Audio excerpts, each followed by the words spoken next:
It seems to happen like clockwork. As soon as a warranty runs out, things break and they're no longer covered. When your car is in that situation, though, you could be staring down thousands of dollars in repair bills. CarShield begins where your warranty ends, with service plans that cover those expensive surprises. They pay your favorite mechanic or dealership directly, making the entire process fast and easy. Get a free quote by calling 800-416-6522 or visit carshield.com to get your free quote. Up next, a young woman is murdered after years of domestic abuse. He's beat her before, he shot at her. But the ex-boyfriend isn't the only suspect. People will report the crime just to steer suspicion away from them. It's a crime where things aren't always what they seem. There were hamburger buns thrown all over the bathroom floor.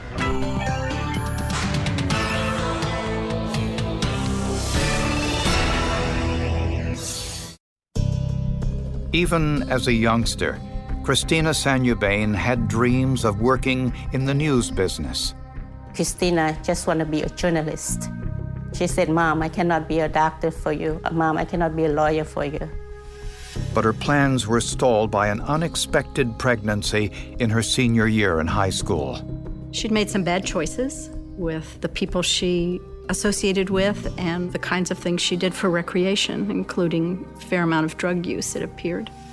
Christina dropped out of high school, had the baby, and moved in with Jacob Hadley, the father of her child. Unfortunately, that didn't appear to work out either. Jacob regularly knocked her around. She was seen with bruises and was very open about it. Somebody would ask her where she got that bruise, and she'd say, oh, Jacob beat me. No matter what, how he treat her, she just cannot be apart from Jacob. I don't know why. I asked her, can you leave him? No, Mom, I can't. I love him very much. In 1999, Jacob shot Christina in the face with a pellet gun and spent 3 days behind bars. She actually had a diary where she described some of her struggles and her desire to start out fresh and to make a good life for her and her young son. He criticizes me. He puts me down and physically abuses me. After 3 years, I'm just starting to realize that I was the only one in love. Finally, Christina and the baby moved out into a duplex apartment a few miles away. 4 days after Christina moved, one of her friends stopped by to see how she was doing. He rang the bell, but there was no answer. The door was locked. When he looked through a screened window, he saw Christina's 2-year-old son alone and crying. But he thought he heard the child say, Mommy's dead. And that prompted him into action. He removed the screen, climbed inside, and found Christina semi-clothed, face down, in a bathtub full of water. He rushed outside and asked the next-door neighbor to call 911. 911. I'd like to report a death. Okay, I'd like to report a death. Okay, what's going on? The guy said she was dead. I don't know. My neighbor.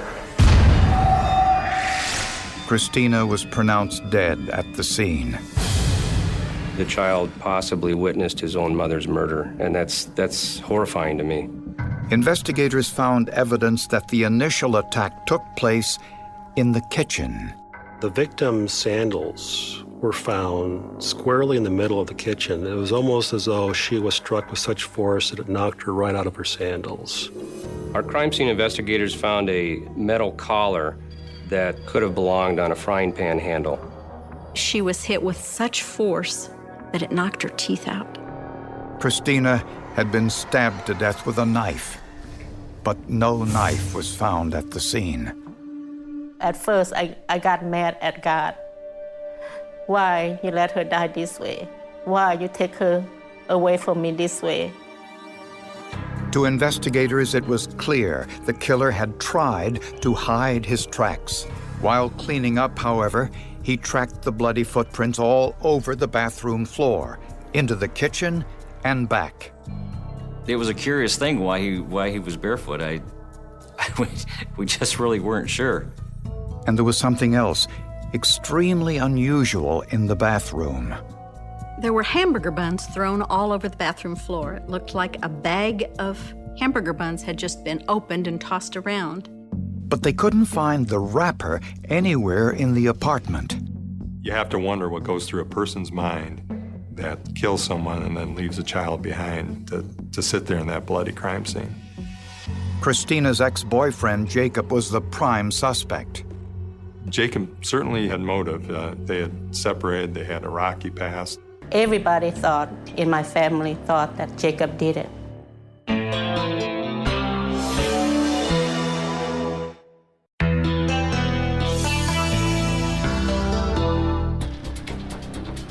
The crime scene showed signs that Christina Sanjubain knew her killer. There was no forced entry, and nothing was stolen. Could have been about drugs, it could have been about rejection, it could have been about anything, but it wasn't robbery. At the autopsy, the medical examiner found evidence Christina had been sexually assaulted. Her throat had been cut. At autopsy, it revealed that her trachea had been totally severed.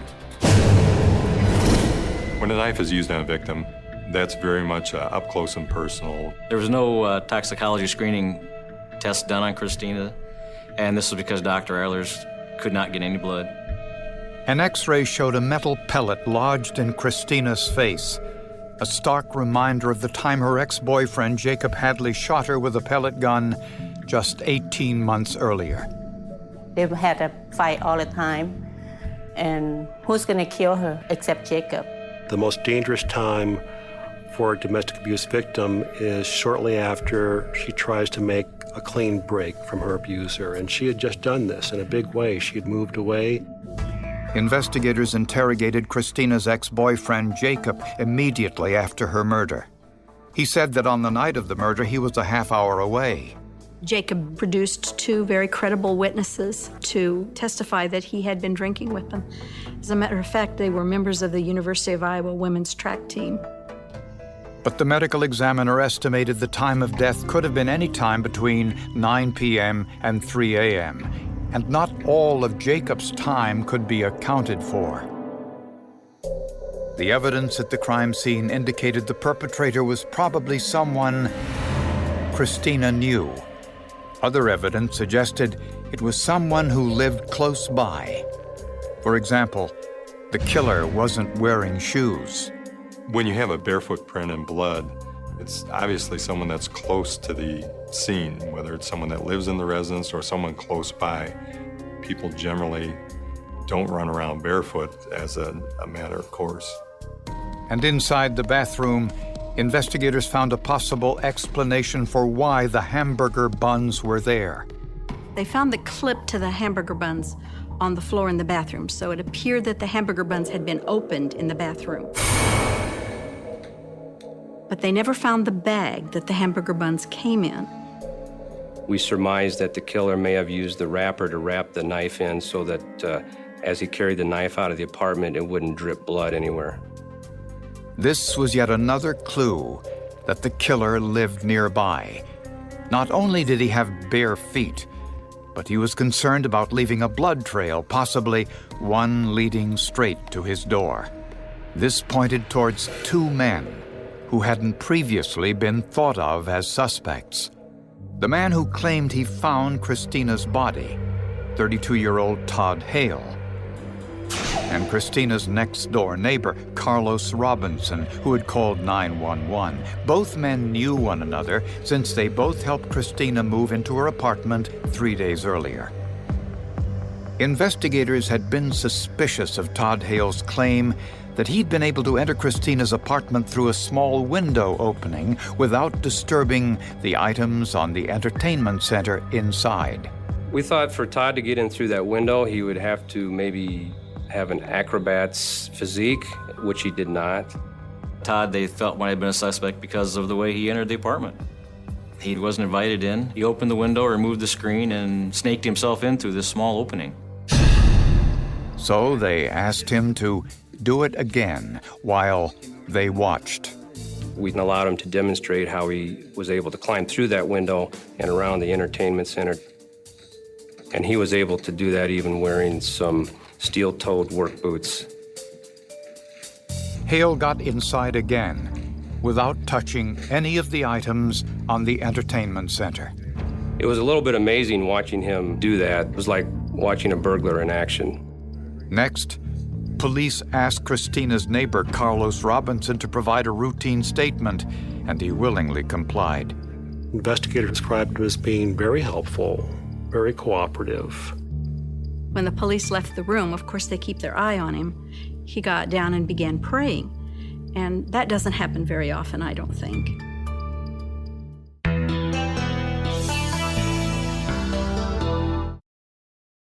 This program is brought to you by Generation Y, a podcast from Wondery. Imagine you have two friends who are obsessed with stories of crime, murder, and unsolved mysteries. That is Generation Y, a podcast where hosts Aaron and Justin explore theories, dive into forensic evidence, and share their opinions. In an all-new episode, Generation Y examines the case of Jonathan Amaral, a 25-year-old biomedical engineer in Jaffrey, New Hampshire. One weekend, he goes off on a hiking trip. He never comes back. After Jonathan fails to show up for work, his mother finds out and reports him missing. That same day, Brittany Barron, who is 31 and one of Jonathan's coworkers, calls in to quit her job, and now she's missing too. Jonathan and Brittany are rumored to be having an affair. So did the two run off together, or has something more sinister happened? Listen to the Generation Y podcast on Amazon Music, Apple Podcasts, or you can listen 1 week early and ad-free by joining Wondery Plus in the Wondery app.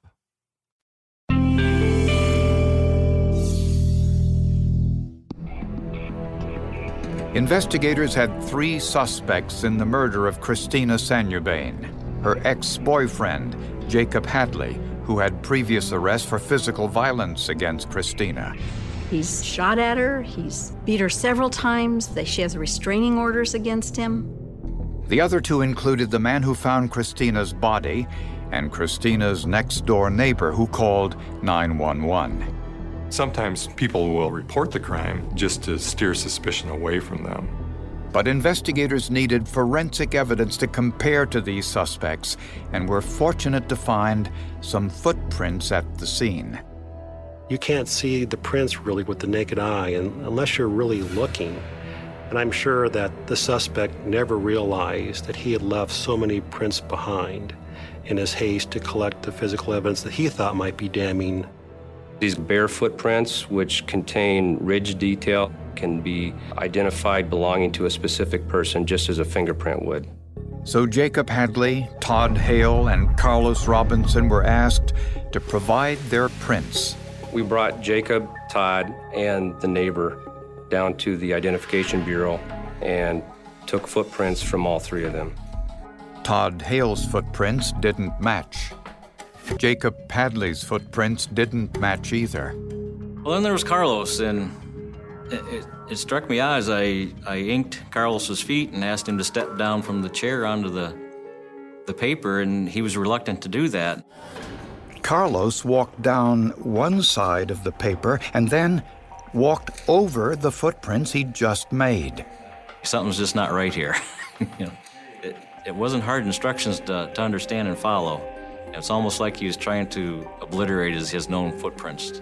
Finally, technicians got usable prints, and they were compared to the bloody footprints in Christina's bathroom. This is our guy. It's his footprint. Carlos's palm print was also a perfect match to the bloody palm print on Christina's bathroom sink. And Carlos's DNA matched the DNA from Christina's rape test kit. When faced with this incriminating evidence, Carlos made a startling confession. He now claimed he'd had a consensual sexual relationship with Christina in the couple of days he'd known her. He also claimed he found Christina's body several hours before Todd Hale did, but said he got scared and ran home instead of calling police. He insisted, however, he wasn't the killer.